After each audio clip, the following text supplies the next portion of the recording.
ವಿಶೇಷ ಕಾರ್ಯಕ್ರಮಕ್ಕೆ ಮತ್ತೊಮ್ಮೆ ಸ್ವಾಗತ. ಸಚಿವರು ಉತ್ತರ ಕೊಡ್ತಾ ಇದ್ರಿ ಅವರ ಪ್ರಶ್ನೆಗಳಿಗೆ. ನೀವು ಎಲ್ಲೆಲ್ಲಿ ಏನೇನು ಮಾಡಿದಿರಿ, ಎಷ್ಟು ಹಣ ಬಿಡುಗಡೆ ಆಗಿದೆ ಅಂತೇಳಿ. ಈಗಾಗಲೇ ಜಿಲ್ಲಾಧಿಕಾರಿ PD ಖಾತೆಯಲ್ಲಿ 151 ಕೋಟಿ ಜಮಾ ಇದೆ. ಮತ್ತೆ ಅದು ಈಗ ಒಟ್ಟು 146 ತಾಲೂಕುಗಳಿದೆ ರಾಜಗೌಡ್ರೆ.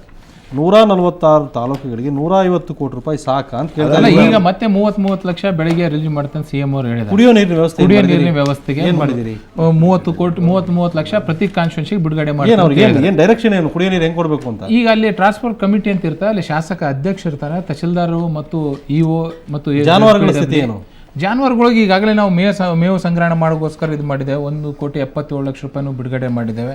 ಈಗಾಗಲೇ ನಾವು 6 ರಿಂದ 7 ವಾರಕ್ಕೆ ಆಗೋಷ್ಟು ಮೇವಿದೆ ಅಂತ ಜಿಲ್ಲಾಧಿಕಾರಿಗಳು ಮೊನ್ನೆ ಇದರೊಳಗೆ ಹೇಳಿದ್ದಾರೆ. ಒಟ್ಟು ಜಿಲ್ಲಾಧಿಕಾರಿಗಳಿಂದ ಬಂದ ಮಾಹಿತಿ ಪ್ರಕಾರ ಒಟ್ಟು 91 ಟನ್, ಒಟ್ಟು 20 ವಾರ ಆಗಷ್ಟು ಮೇವು ನಮ್ಮ ಹತ್ರ ಸಂಗ್ರಹ ಇದೆ ಅಂತೇಳಿ ಜಿಲ್ಲಾಧಿಕಾರಿ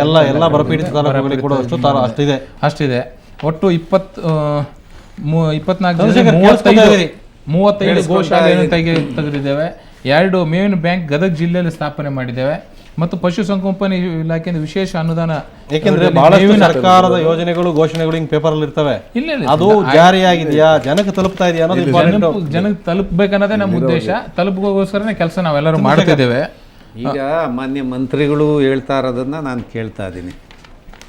ಯಾಕೆ ಅಂದರೆ ನಾವು ಡಿಸೆಂಬರ್ನಲ್ಲಿ ಕೇಂದ್ರ ಸರ್ಕಾರಕ್ಕೆ ಅಪೀಲ್ ಮಾಡ್ತೀವಿ, 4,000 ಕೋಟಿಗಿಂತ ಹೆಚ್ಚು ಬೆಳೆ ನಷ್ಟ ಆಗಿದೆ, ರೈತರಿಗೆ ಅನ್ಯಾಯ ಆಯಿತು, 4,245 ಕೋಟಿ ಅಂತ ಹೇಳಿ ನಾವು ಕೇಂದ್ರ ಸರ್ಕಾರಕ್ಕೆ ವರದಿ ಮಾಡ್ತೇವೆ.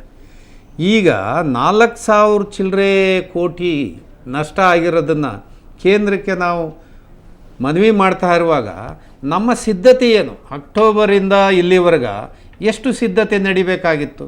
ಬರವನ್ನು ನಿಭಾಯಿಸಲಿಕ್ಕೆ 1,00,000 ಕೋಟಿ ಬಜೆಟ್ ಒಳಗಡೆ ನಾವು ಎಷ್ಟು ಪ್ರಾವಿಷನ್ ಮಾಡಿದ್ದೀವಿ? ಇಂಥ ಸಮಸ್ಯೆ ನಾಳೆ ಬಜೆಟ್ ಮಂಡನೆ ಮಾಡುವಾಗ ಬರಗಾಲ ರಾಜ್ಯದಲ್ಲಿದೆ, ಆ ಸಂದರ್ಭದಲ್ಲಿ ಇಂಥ ಬರ ಬಂದರೆ ನಾವು ಇಷ್ಟು ನಿಧಿಯನ್ನು ಸ್ಥಾಪನೆ ಮಾಡಿದ್ದೀವಿ ಅಂತ ಹೇಳಿ ಎಲ್ಲಿ ಇಲ್ಲ. ಹಾಗಾಗಿ ನಾವು ಯುದ್ಧವನ್ನು ಎದುರಿಸೋದಕ್ಕೆ ಸನ್ನದ್ಧರಲ್ಲ. ಆದರೂ ಮಂತ್ರಿಗಳು, MLAಗಳು, ವಿರೋಧ ಪಕ್ಷಗಳು ಭಾಳ ಓಡಾಟ ನಡೆಸ್ತಾ ಇದ್ದಾರೆ. ನನಗನ್ಸುತ್ತೆ ಈ ಓಡಾಟದ ಏನು ಬಿರುಸು ನೋಡಿದರೆ ಎಲ್ಲ ಚುನಾವಣೆಯನ್ನು ಮುಂದಿಟ್ಕೊಂಡು ಎಲ್ಲ ಓಡಾಟಗಳನ್ನು ನಡೀತಾ ಇದೆ. ನಿಜವಾದ ಅಲ್ಲಿಯ ರೈತರು, ಹಳ್ಳಿಗರ ಕಷ್ಟದ ಬಗ್ಗೆ ಇವರು ಚಿಂತನೆ ಇಲ್ಲ. ಮುಂದಿನ ಚುನಾವಣೆ ದೃಷ್ಟಿಯೇ ಒಂದು ಇನ್ನೊಂದು ಇಂಪಾರ್ಟೆಂಟ್ ಅಂದರೆ ಈ ಬರ ಪರಿಸ್ಥಿತಿ ರಾಜ್ಯಕ್ಕೆ ಯಾಕೆ ಬರ್ತಾ ಇದೆ? ಅದರದ್ದು ಏನಾದರೂ ವರದಿ ಇದೆಯಾ? ನಮ್ಮ ಅರಣ್ಯ ನಾಶ ಎಷ್ಟಾಗಿದೆ, ಅಕ್ರಮ ಮರಳುಗಣಿಗಾರಿಕೆ ಎಷ್ಟು ನಡೀತಾ ಇದೆ, ಎಷ್ಟು ನಮ್ಮ ಅರಣ್ಯ ಲೂಟಿಯಾಗಿದೆ, ಇದೆಲ್ಲವೂ ಕೂಡ ಪ್ರಮುಖ ಕಾರಣ ತಾನೆ. ಬರಕ್ಕೆ ಮೂಲ ಕಾರಣ ಏನು ಅನ್ನೋದನ್ನು ಇವತ್ತಿನವರೆಗೆ ಬಹುಶಃ ಯಾವ ರಾಜಕೀಯ ಪಕ್ಷಗಳು ಅಧಿಕಾರದಲ್ಲಿದ್ದಾಗ ಅದನ್ನು ಮಾಡಿಲ್ಲ ಅನ್ನೋದನ್ನು ಇದು ಪದೇ ತೋರಿಸ್ತಾ ಇದೆ. ಬರ ಅಂದಾಕ್ಷಣ ಆ ತಕ್ಷಣಕ್ಕೆ ಒಂದು ಬೋರ್ವೆಲ್ ಕೊರೆಯೋದು, ಅವಾಗ ಒಂದು ನೀರು ಕೊಡೋದು, ಪ್ರತಿ ಸರಿ ಬರ ಬಂದಾಗ ಬೋರ್ವೆಲ್ ಕೊಡೋದು, ಇದು ಆಗೋದ ಅಂತ.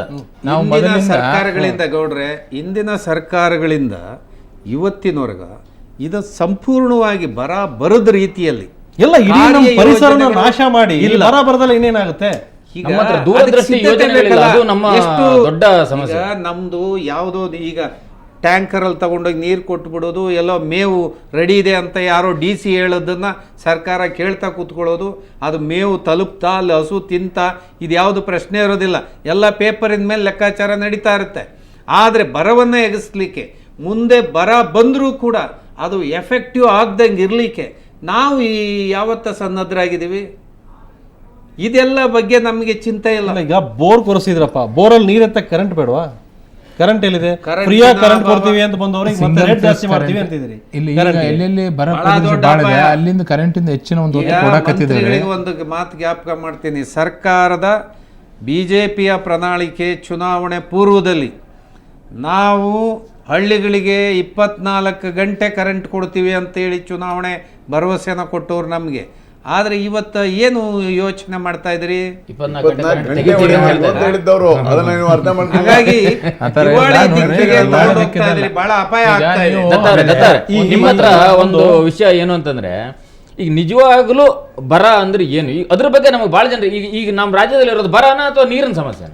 ನೋಡಿ, ಒಂದಿದೆ ಇಲ್ಲಿ ಒಂದು ಪರಿಸರ ನಾಶ ಆಗಿರೋದು, ಅರಣ್ಯ ನಾಶ ಆಗಿರೋದು, ಮರಳದಂಧೆ ಮಾಡಿರೋದು, ಗಣಿಗಾರಿಕೆ ಆಗಿರೋದು, ಇವೆಲ್ಲವೂ ಕೂಡ ಖಂಡಿತವಾಗಲೂ ಕೂಡ ಈ ಅಂತರ್ಜಲದ ಮೇಲೆ ಪರಿಣಾಮ ಉಂಟು ಮಾಡಿದೆ. ಹಾಗಾಗಿ ಕೋಲಾರ ಇರ್ಬೋದು, ಬಳ್ಳಾರಿ ಇರ್ಬೋದು, ಮತ್ತೊಂದು ಕಡೆ ಇರ್ಬೋದು, ಈಗ ಬೋರ್ ಕೊರೆದ್ರೂ ನೀರು ಸಿಗೋದಿಲ್ಲ ಅನ್ನೋ ಪರಿಸ್ಥಿತಿ ಆಗಿರೋದಕ್ಕೆ ಒಂದು ದೂರದೃಷ್ಟಿ ಇಲ್ಲದೆ ಎಲ್ಲ ರೀತಿ ಒಳಗಡೆ ಅಕ್ರಮಗಳಿಗೆ ಕೊಟ್ಟಿದ್ದು ಒಂದು ಕಾರಣ. ತಾತ್ಕಾಲಿಕ ಕಾರ್ಯಕ್ರಮಗಳು. ಅದಕ್ಕೆ ಇನ್ನೊಂದೇನು ಅಂದರೆ, ಚಂದ್ರಶೇಖರ್ ಅವರು ಹೇಳಿದ ಮಾತಿಗೆ ನಾನು ಸೇರಿಸ್ಕೊಂಡು ಹೇಳ್ತೀನಿ, ಬರಕ್ಕೆ ಮುಖ್ಯ ಕಾರಣ ನಮ್ಮ ರಾಜ್ಯದಲ್ಲಿ ಏನು ಅಂದರೆ ನಮ್ಮ ಆಡಳಿತಗಾರರ ದೃಷ್ಟಿಕೋನ ಹೇಗೆ ಅಂಥೇಳಿ ಕೆಲವರು ಮಾಡಿದ್ದಾರೆ. ನಾನು ಎಲ್ಲರನ್ನೂ ಕೂಡ ಹೇಳೋಕೆ ಹೋಗಲ್ಲ, ಮತ್ತು ಅದು ಹೇಳಿದರೆ ರಾಜಕೀಯ ಆಗ್ಬಿಡ್ತಾರೆ, ದತ್ತ ಅವ್ರ ಕಡೆಯವ್ರೇನೋ ಅಂತ ಹೇಳ್ಕೊಂಡು ಹೋಗ್ತಾರೆ, ಬೇಡ. ಆದರೆ ರಾಜ್ಯದಲ್ಲಿ 100% ಕೃಷಿ ಯೋಗ್ಯ ಭೂಮಿ ಇದ್ದರೆ ನಾವು ಇಷ್ಟು ವರ್ಷಗಳಲ್ಲಿ 60 ವರ್ಷಗಳಲ್ಲಿ ನಾವು ಕೇವಲ 40%ಗೆ ಮಾತ್ರ 32%ಗೆ ಮಾತ್ರ ನಾವು ನೀರಾವರಿ ಒದಗಿಸೋಕ್ಕೆ ವ್ಯವಸ್ಥೆ ಮಾಡಿದ್ವಿ. ಈಗ ಇವ್ರ ಸ್ಕೀಮ್ ಅಂದರೆ 40% ರೀಚ್ ಆಗುತ್ತೆ ಅನ್ನೋ ನಾವು ಬರೀ ನೀರಾವರಿ ಒದಗಿಸೋದ್ರ ಬಗ್ಗೆ ವಿಚಾರ ಮಾಡ್ತಾ ಇದ್ದೀವಿ, ಆದ್ರೆ ಒಣ ಭೂಮಿ ಕೃಷಿ ಬಗ್ಗೆ ನಾವು ಏನು ಮಾಡ್ತಾ ಇದ್ದೀವಿ ಅದಕ್ಕೆ ಹೇಳ್ತೀವಿ. ಅದಕ್ಕೆ ಬರ್ತೀನಿ. ಒಂದು ಆಮೇಲೆ ಇದಕ್ಕೋಸ್ಕರನೇ ಎಲ್ಲ ಕಡೆಗೂ ನೀರಾವರಿ ಸೌಲಭ್ಯ ಕಲ್ಪಿಸೋಕ್ಕಾಗೋದಿಲ್ಲ ಅಂತೇನೆ ಒಣ ಬೇಸಾಯಕ್ಕೋಸ್ಕರನೇ ಇದು ಮಾಡಬೇಕು ಅನ್ನೋ ಕಾರಣಕ್ಕೇನೆ ಹಿಂದೆ ಇದಕ್ಕೋಸ್ಕರವೇ ಒಂದು ಅಭಿವೃದ್ಧಿ ನಿಗಮನ ನೇಮಕ ಮಾಡಿದರು. ಒಣ ಬೇಸಾಯ ಅಭಿವೃದ್ಧಿ ನಿಗಮ ಅಂತಲೇ ಒಂದು ಮಾಡಿದರು, ಡ್ರೈಲ್ಯಾಂಡ್ ಡೆವಲಪ್ಮೆಂಟ್ ಬೋರ್ಡ್ ಅಂಥೇಳಿ. ಅದು ಕ್ಯಾಬಿನೆಟ್ ಸ್ಥಾನ ಕ್ಲೋಸ್. ಅದಕ್ಕೊಂದು ಸ್ಥಾನ, ಒಬ್ಬ ಗೂಟದ ಕಾರು, ಒಂದು ಕೆಂಪು ದೀಪ, ಅಷ್ಟಕ್ಕೆ ಕ್ಲೋಸ್ ಆಯಿತು. ಈ ಹಣೆ ಬರ ಏನಾಗಿದೆ ಅಂದರೆ, ನಾವು ಆ ತತ್ಕಾಲಕ್ಕೆ ನಾವು ರಾಜಕೀಯವಾಗೂ ಕೂಡ ಉದ್ದೇಶ ಇಟ್ಕೊಂಡು ಇಂಥ ತಂತ್ರಗಳನ್ನ ಮಾಡಿದ್ರಿಂದ ಇವತ್ತು ಈ ಪರಿಹಾರ ಆಗಿದೆ, ಬರ ಶಾಶ್ವತವಾಗಿದೆ. ಆದರೆ ಒಂದು ಹೇಳ್ತೀನಿ, ಮೇವಿನ ಬಗ್ಗೆ ನೀವು ಹೇಳಿದ್ರಲ್ಲ, ಒಂದು ಮಾಹಿತಿ ಕೊಡ್ತೀನಿ ಮಂತ್ರಿಗಳಿಗೆ. ಇವತ್ತು ಮೇವು ನಿಮ್ಮ ಅಧಿಕಾರಿಗಳು ಕೊಡ್ತಾ ಇರೋ ಮಾತನ್ನು ದಯವಿಟ್ಟು ನಂಬೇಡಿ. ಮೇವು ದುಡ್ಡು ಕೊಟ್ಟು ಇವತ್ತು ಸಿಗ್ತಾ ಇಲ್ಲ ದಯವಿಟ್ಟು. ಆದ್ದರಿಂದ ಮೊದಲಿಗೆ ಹೊರ ರಾಜ್ಯಗಳಿಂದ ತರಿಸ್ಕೊಳ್ಳುವಂಥದ್ದಾಗಬೇಕು. ಮತ್ತು ನೀರು ಖಂಡಿತ ಹೇಳ್ತೀನಿ, ಕೇಂದ್ರ ಸರ್ಕಾರಕ್ಕೆ ನೀವು ಹಾಕಬೇಕು, ಒಂದು ಒತ್ತಡ ಹಾಕಬೇಕು. ಏನು ಇವತ್ತು ರೈಲ್ವೆ ಪೆಟ್ರೋಲ್ ಟ್ಯಾಂಕರ್ಗಳು ಬರ್ತವಲ್ಲ, ಹಾಗೆ ನೀರು ತರದೆ ಹೋದರೆ ನೀವು ಪರಿಹಾರ ಮಾಡೋಕ್ಕಲ್ಲ.